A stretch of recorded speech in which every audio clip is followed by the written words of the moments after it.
Amanyiddwa nga Hajaluna Kitooke amawulire ge naye gayongedde okubanga gatabuka. Hajaluna Kitooke nno munnange obuzibu buliwo bwakuba muno empalana yazze wakati w'abasatu bano Hajaluna Walukaga ne Kemisera. Hajaluna agamba abadde manager wa mwana mwana amanyiddwa nga Kemisera ng'ali mu kibiina kya Cream Production naye nga tannakiyingira asooka kubeera video vixen. Jajja na wale ekiwala kino ki video vixen ekirungi kyali kizannyanga mu nnyimba ze ng'ekiwala okitegedde bunnyo ng'akasaale okitegedde nga kikazi n'agamba lwaki sikikwata nenkiyingiza muno netandika okuyimba kati munnanga Hajaluna ng'akubira Kemisera simu wande ng'amugamba waŋŋamba oyagala okuyimba lwaki tojja nga Kemisera yeesitula munnange ng'ajja n'ekiroto kye ekyokuba Cerebo superstar ekyokwezimbirayo akayumba e Kampala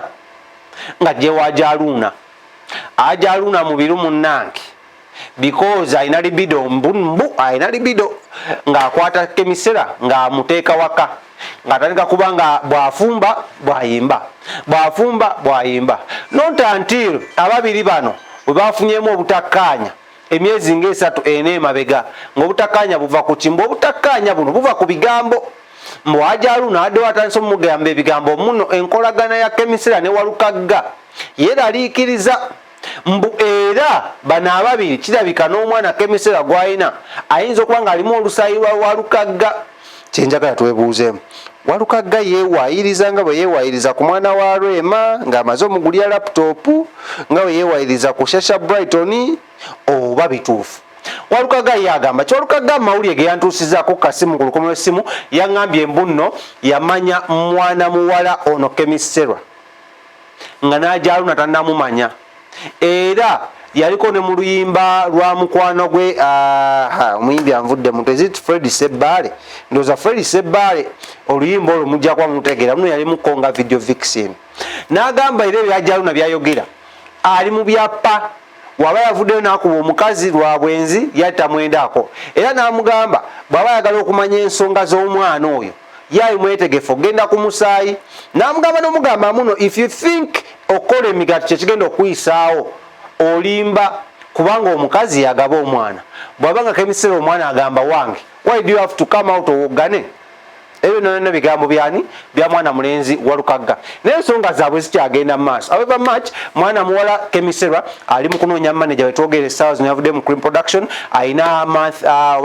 rent arrears za myezi 3 bweddu ezimubanjibwa abadde asula mu nnyumba ya $5,000 era kati nga twogera mu banja kadde kamu n'ekitundu gw'ayagala omumanaginga jangu mu inbox yange nja kubanko enamba sigenda gisoma ku mpewo osobola okubanga okolaki nga ogenda omanaginga mwana muwala kiwala kiri awo ki beautiful kirungi lwakuba kirina embale kyangaye munnanga Hajaluna lwaki yavaayo n'agaana okuddamu okumanaginga ensonga ziringanga emu-bbiri endala gyagaemu olwokuba yafuna accident face neego nejjamu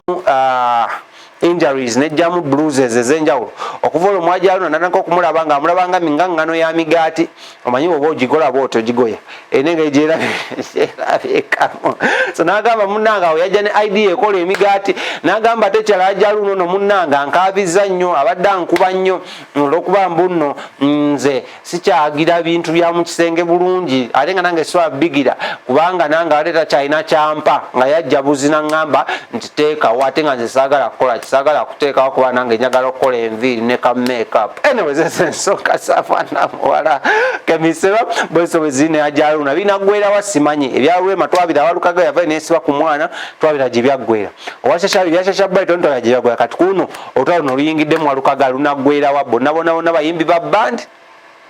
ate ab'ebbandi bo tebamanyi kwekuba ŋŋuumi nga bayimbi baki nga bayimbi